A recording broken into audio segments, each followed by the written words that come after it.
Visible na ha.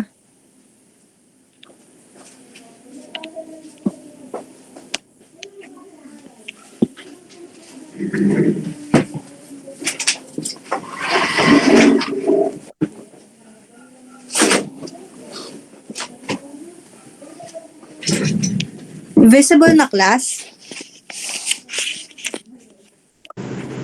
Yes po. Thank you.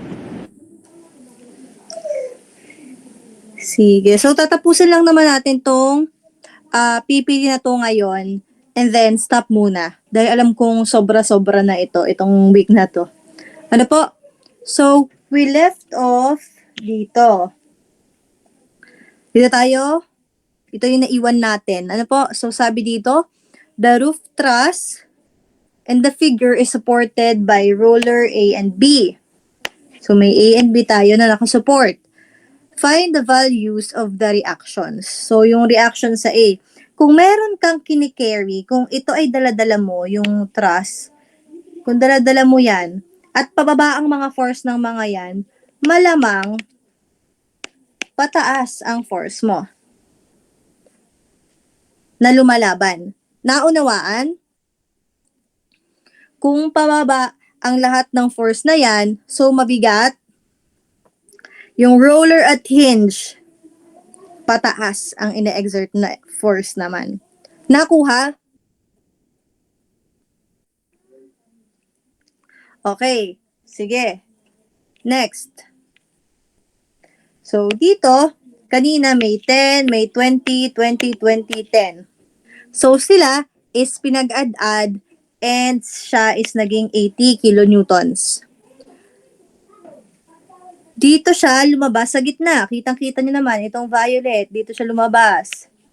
Pinakagitna. And then, remain yung ating 60 kilonewtons at 50 kilonewtons. Ano po? So, it's like tatlong force ang meron tayo pababa. And then, syempre, lumalaban po ang RA at RB natin pataas. Okay? So, to get our reactions on A and reactions on B, we will use moments. Moments. So, we always remember, counterclockwise, negative. So, moments muna po tayo sa A. So, moments muna po tayo sa A. Tamburahin ko. So, moments sa A. Kita mo naman, ito munang 60. Ano ang magagawa niyang ikot sa A? Clockwise or counter?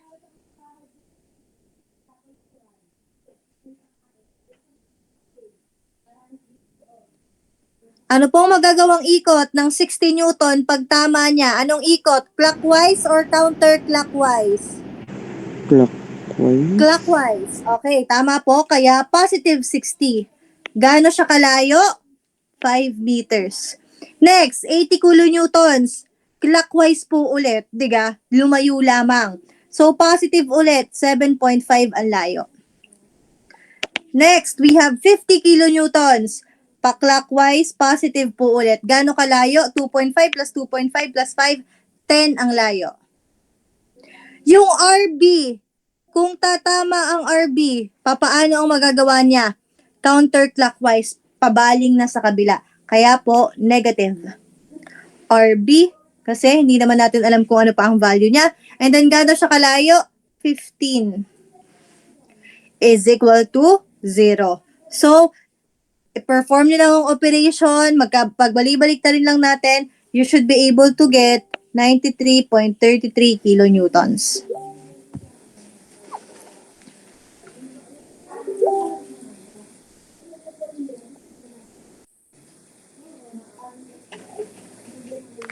Okay, now, you know na kung ano ang RB. So, meron ka ng value ng RB. Check na tayo dito.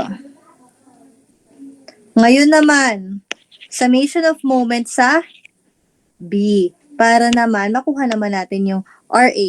So, summation of moments sa B,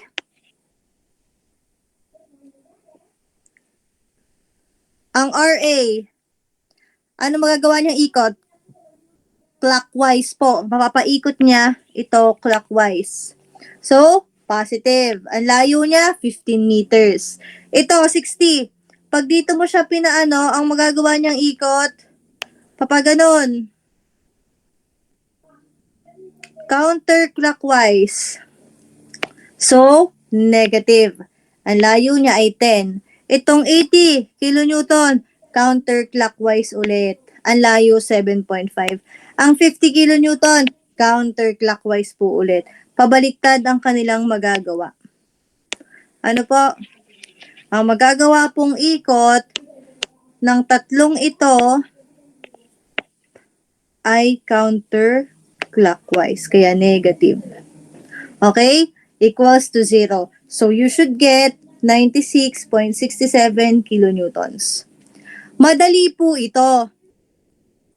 Itsura lang, akala mo'y mahirap agad, pero madali lang naman. Kasi, kung babalikan mo to guys, ang mga force ay pababa lahat. Mo, itong 10 kilonewtons, pababa, pababa, pababa, pababa, pababa, pababa. Kaya ang nalaban na force diyan, pataas lang. Yun lang, napakadali. Eh kung babalikan nyo to, naaalala nyo ga ito? Ito, kung maaalala nyo to, ito kasing, ano dito, naka-angle pa. Naka-angle. Ibig sabihin, may X at may Y component pa yan. Kaya naman kung makikita nyo dito sa hinge o dun sa pin, dalawa ang force. May Y at may X. Pero ang roller, mananatiling isa lang. Kasi isa lang talaga ang force lagi ng roller.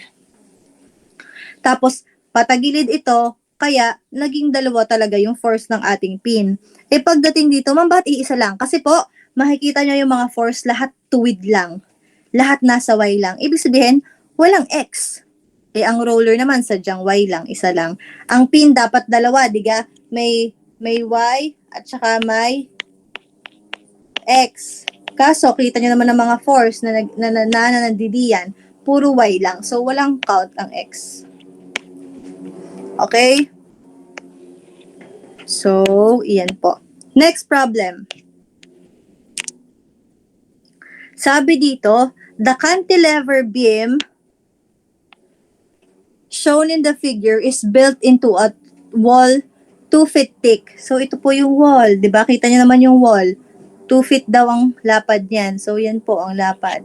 2 feet. 2 feet ang lapad niyan. So that it rests against point A and point B. So, meron tayo ditong point A at meron tayo ditong point B. Kasi kung iisipin mo naman talaga, kung may beam dyan at may force dito sa dulo na 2,000 pounds, so tatama sa point B at point A. Ano po? The beam is 12 feet long and weighs 100 pound per feet. So, itong pinaka-beam sa gitna pa niya, pinaka-gitna ng beam, meron siyang 100 pounds per feet. Yan. Distributed dyan sa lahat. Ano po? So, naka-drawing naman. Ano? Tandaan, ma'am, iba ka na ko ba 12 feet long? Pag nasa picture ay 10 lang. Itong 10 ay simula dito hanggang dito lang. Eh, dikat may 2 feet na nakalubog. Kaya, 12 feet po ang haba. Ano po? So, itong nasa kabila, kung titingnan nyo itong FBD, ito, yung 2,000 nasa dulo. Tapos, may 100 pounds per feet na distributed sa buong beam. Ang haba niya ay 12 feet. 10 plus 2 ay 12. Sa point dito, may RB pataas at sa RA may pababa. Ma'am, paano mo nalaman na ang RB ay pataas? Isipin mo nakakalang ka, tapos may force pababa. Eh digat ibig sabihin ang bigat mararamdaman ng B. Kung may bigat na mararamdaman ng B, lalaban siya pataas. At doon naman sa point A, syempre, pataas yung beam doon, so ang A lalaban ng force pababa. Ano po? So, next. Dahil ganyan, kailangan mo nating makuha ang resultant. Kasi, 'di ba, meron tayo nito. Dapat mahanap muna natin ang resultant niyan. Madali naman yan, di gaya naman ay ano lamang, 100 times 12 divided by, ay wala palang divided by, 100 times 12 lamang. O yan, 1, 2, tama. 100 times 2. Yan naman nga pala, nakalagay nga pala diyan sa taas. 100 times 2 ay edi yan. Ano po? Yan ay beam. Ngayon, saan ba yung resultant na iyon ng beam? Yan ay makikita mo sa ika-6th feet, no? So, ang resultant na yan ay nasa gitna. Yang 1,200 pounds. Nasa gitna yan ng 12 feet. So, nasa gitna na sa 6 feet, no? Hinati lang sa dalawa. Ngayon, syempre, kailangan nating malaman ang moment sa A ay ang forces ng RA at RB. Para malaman ang mga nawawalang forces na ganyan, moments ang kailangan mo. So, now sabi, mag-moments daw muna tayo sa B. So, pag nag-moments ka sa B, dapat mo na alagad alam na makukuha mo ang RA. Pag B ang na-moments ang kinuhaan mo. So, let's go sa moment B. So, ang focus ay dito sa B ha. Dito ang moments natin. Itong nakabinlo ko ha, binlo ko. Pag ang 2,000 pababa ay in-apply, ano ang ikot? Clockwise or counterclockwise? Counter. Kaya po, negative 2,000 times 10. Yun ang kanyang yun ang kanyang layo. And then yung 1,200, pag in-apply mo naman to, counterclockwise, kaya negative pa din. So, 1, 2 times, magkano ang layo niya po doon sa RB? Ito ang kanyang nilayo. 4 feet lang po yan. Kalahati, 6 minus 2, 4 feet lang. Tapos, RA. RA, pababa, magiging clockwise, kaya positive. Ang layo niya is 2 feet. Rearranging, simple math, you should get 12,400 pounds for your RA. Okay? And then after that, summation of moments sa A naman. Okay, burahin ko. Summation of moments sa A naman. So, saan naman ang point natin? Ang point naman natin ay nandito po. Moments naman daw dito. Ang magagawa ng 2,000 ay counter, so negative. Ang layo ay 12. Ito, ang magagawa nito, counter, negative. Ang layo ay 6. Ang RB, ang magagawa, clockwise, kaya positive. Ang layo ay 2. Kaya po, rearranging, again, simple mathematics lang, makukuha mo ang RB na 15,600 pounds.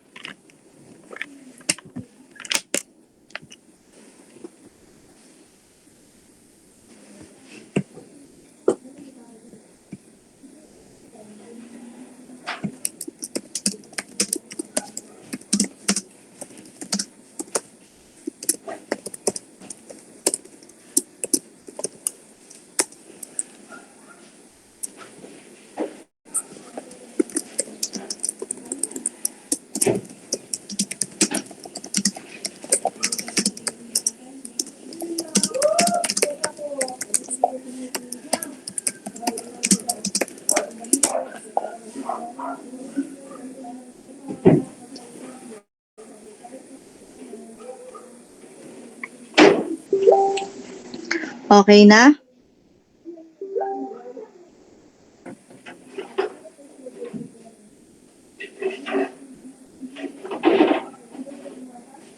So, next.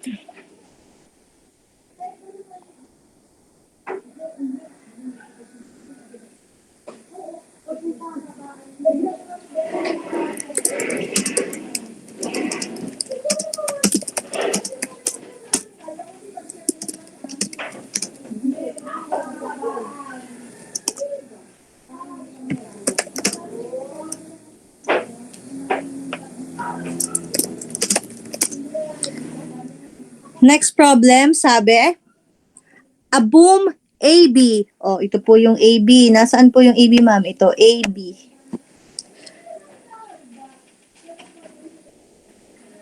Is supported by or in a horizontal position by a hinge A. So, ang hinge po, ito. Kita mo. Sige na nga. Ito ang A. Malitan mo kasi. Ito ang B. O, di ba? Isang bakal na mahaba.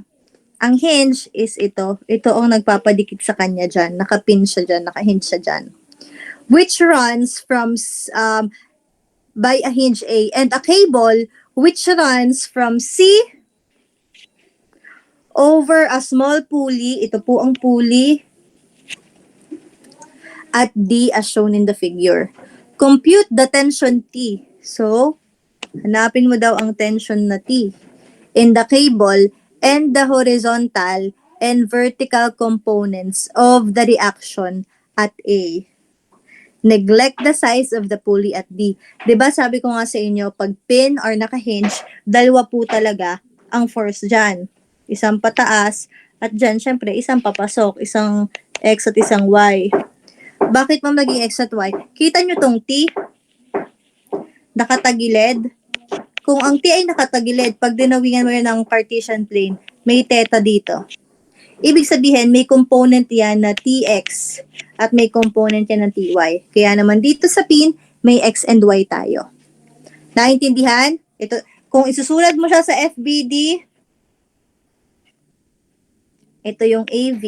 Ito kaya V vertical, tapos ito horizontal. X. Ano po?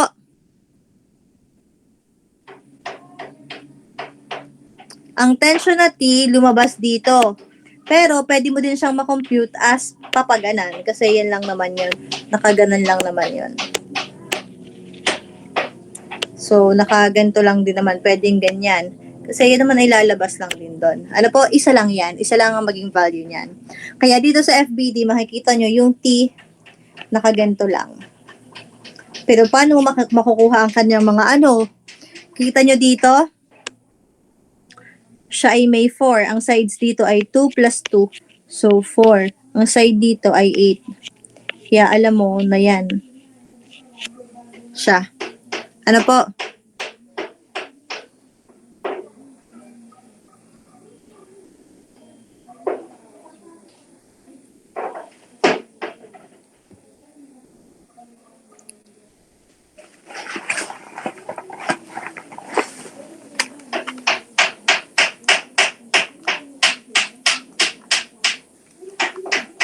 Paano ma'am nakuha yung 4 square root of 5?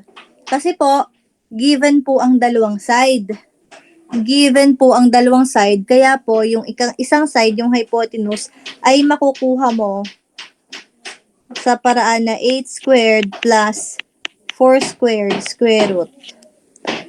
Yan po, try nyo. 8 squared plus 4 squared square root of answer.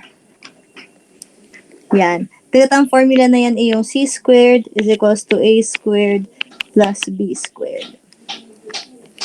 O, magkakalimutan iyon. Kapag hinahanap mo ang isang side, nagkataon na ang side nating nawawala is yung mahaba. Kaya yan na yan sa formula. Ano po? So, yan. Okay? So, kung pupunta tayo dito, hinahanap mo ang AV, hinahanap mo ang AH, horizontal at vertical. Meron kang, nasaan na ba yun? Tandaan nyo ha, may 200 at may 100 pa dito. So yan, nilagay lang dito sa drawing, 200 at 100. And alam mo nga na may tension. At dahil patagilid yan, dapat mong malaman na may TY at saka may TX pa yan. Ano po? So, dapat mong maisip.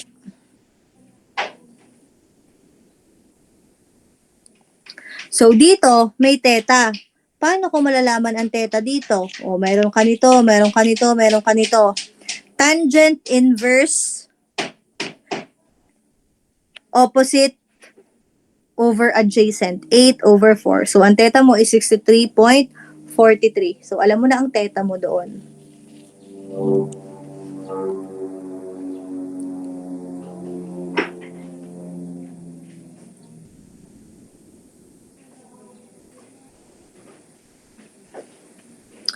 yan. And then, after mo po makuha ito, so ito ang pinakauna mong kinuha. Lalagyan ko lang number 1. Punta tayo sa moments. Punta tayo sa moments. So, dito naman tayo, number 2. Tandaan, pag counterclockwise, negative. So, pag clockwise, positive. Ano po? Summation of moments sa A muna.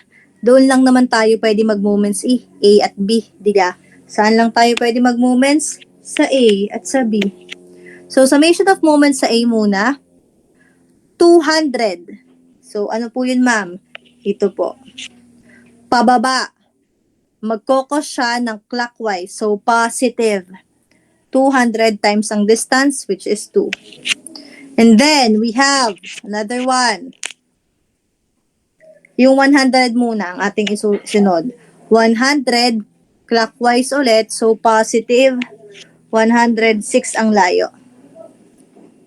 Ngayon, class, alam mo na meron tayong t. Hindi mo palang alam kung ano ang value. Pero, alam mo na ang kukuhanin dapat natin is yung y component. Kaya siya ay t kasi wala pa tayong value. And then sine, kasi nga y component, 63.43. Yung nakuha natin kanina na theta. 63.43. Ang layo niya ay 4. So, rearranging, makukuha mo na ang t is 279.52. Okay? So, nakuha mo na agad ang tension sa T. Diba isa yun sa hinahanap? Tapos, components din po ng ating AV and AH. So, now, let's proceed with number 3, with our third. Moments pa din. Sa moments naman this time at B. Bahin ko ang color. Moments at B. Pangit. Violet. Okay. Moments sa B. So, mga kukuhanin naman natin dito is yung mga Y pa din, di ba? So, meron tayong, simulan muna natin sa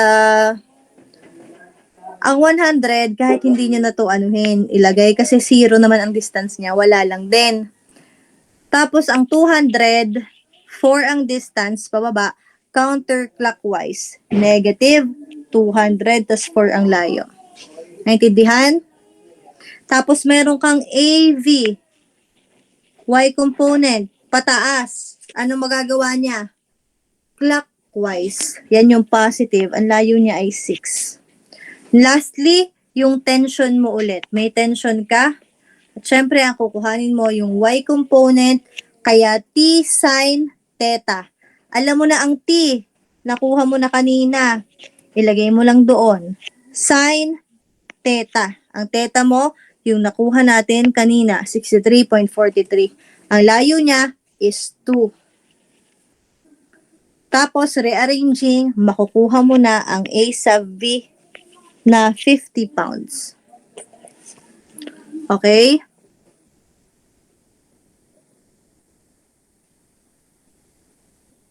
After mong makuha ang AV, pwede kang mag-summation of forces sa X para makuha mo itong AH.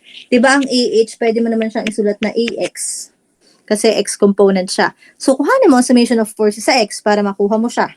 Ano ba ang may mga forces dyan sa X? AH, positive or negative? Positive. Kasi sa Cartesian plane, kung idodrawing mo, AA ay AX, papunta po siya sa positive, kaya positive. Tapos, ano pa ba ang may isang may X? Ang isa pang may X ay T. Ito namang AV, ito namang 200, ito namang 100. Lahat po yan ay paway. So, itong tension, yung T lamang, ang merong X. TX. Okay? Positive or negative? Negative. kasi nasa kabilang quadrant na. And then, 279.52 ang value ng t. Dahil x component na, cosine na. And then yung theta natin, 63.43. We will get 125.03 pounds. Yun po. So, nakuha na natin. So, wag po agad kakabahan sa mga ating isosolve. Kasi, ang kailangan mo nang gawin, may theta ba na ako na kailangan malaman? Kuhanin mo na agad ang theta. Mag-summation of moments ka, tapos mag-summation of forces ka, makukuha at makukuha mo yan. Ano po? And then next, last problem na po natin ito. Sabi, determine the resultant of the forces shown in the figure. So, meron kang 300 pounds. So, alam mo na ito na dito is siya ay 60 degrees. Kapag sa x-axis. And then ito, 224. Tapos, 361. 1:1. Ito ay ang kanilang mga height. So, kung ito, aalamin mo, magkakaganito to ng 2, 3. Ito, magkaka 1, 2. Para malaman mo ang kanilang mga theta. Para malaman mo ang mga theta. Okay?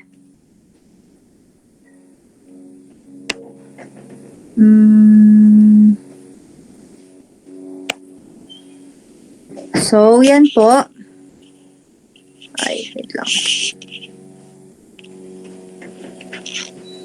So, dito, yung 300 pounds natin ay ito. Pwede ko ba itong i-drag dito? 300 pounds. Tapos ito ang 224. Ito ang 361.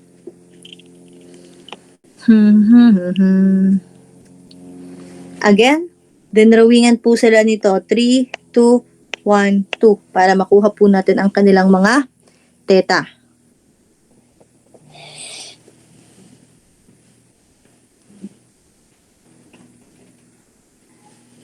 Itong una, 1, 2. Itong theta na ito muna guys. Itong binilugan ko. TOA. Pag sinabi ng TOA, tangent, opposite. Ang opposite ay 1 over adjacent. Yung 2. Shiftan, 1 over 2. Makukuha mo ang theta dito. Ito kasing araw na to, papasok siya dyan, di ba? Lalabas yan dyan. Ano ang theta dito? Yun ang inalam. Ano po? So, yan, nakuha natin, no? Tapos next, naman is ito. 361. Kung nag-tangent inverse ka ulit, TOA, shiftan, 3 over 2. Opposite over adjacent. 56.31.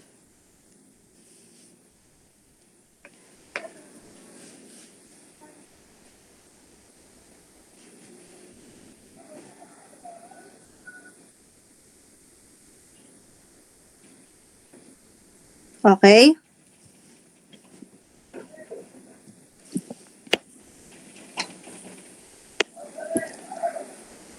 Resultant lang naman po ang kailangan natin. So, kapag resultant lang, isa summation of forces sa x natin sila at summation of forces sa y. So, ito, di ba kung aalamin natin yung nakadikit sa x, edi 60 degrees. Ito ang nakadikit naman sa x, 26.57. Ito kasi, pwedeng maging ganito 2, 3. Kung itatangent inverse mo din, TOA, opposite over adjacent. 56.31 din naman yun dito, yung nakadikit sa x-axis. So, kung idodrawing mo yan, guys, nyo yan, pwede yung maging ganito. 300, may 60 degrees. Ito, 224, may 26.57. Tapos ito dito, lalabas naman yung isa. 361. Merong 56.31. Ma'am, ang liit naman ang picture mo. O sige, ulitin ko. Gusto ko lang iparating sa inyo na pwede nyo itong i-drawing ng isang Cartesian plane na hindi ganito. Okay? Pwede mo siyang i-drawing na, huwag nyo na itong pansinin muna.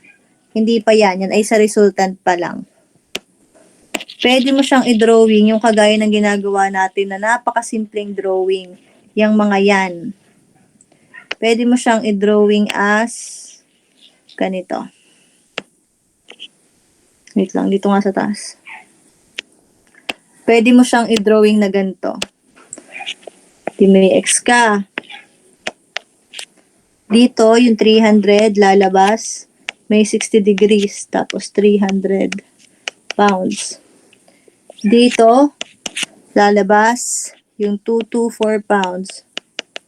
Ang degrees niya, 26.57. Dito, lalabas yung isa, 361 pounds. Na ang angle naman niya is, ano ba yung nakuha natin? 56.31. 56.31 degrees. Pwedeng ganyan mo siya i-drawing. Ano po? So, may 224, may 310, at may 361. Okay? Kaya, kung summation of forces sa X muna, sa 300, positive, negative, positive, cosine 60. Yung 224, negative X yan.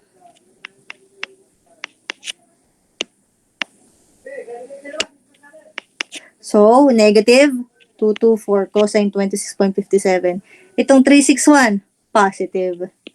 So, makukuha mo na ang summation of forces sa X. And then, for summation of forces sa Y naman, positive, tandaan, alam naman ang taas ay Y at ang baba ay negative Y. Sige. So, 300, positive, negative, positive, sine 60. 224, positive, sine 26.57. 361, nasa baba, negative. Makukuha mo naman na ang R, Y mo.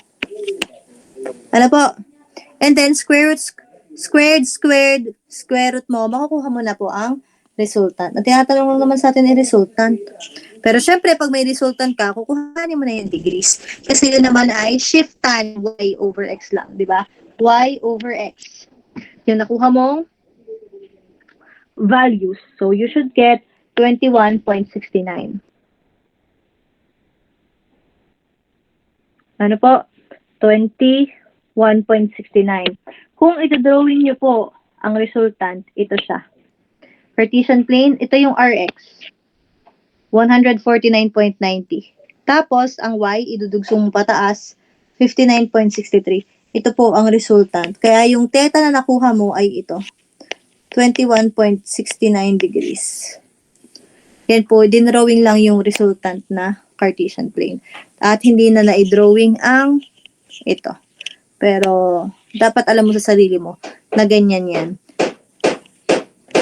Ganyan dapat ang kakalabasan. Ano po? So, yan. Summation of forces pa rin naman yan. So, yon. Okay? So, class, may tanong.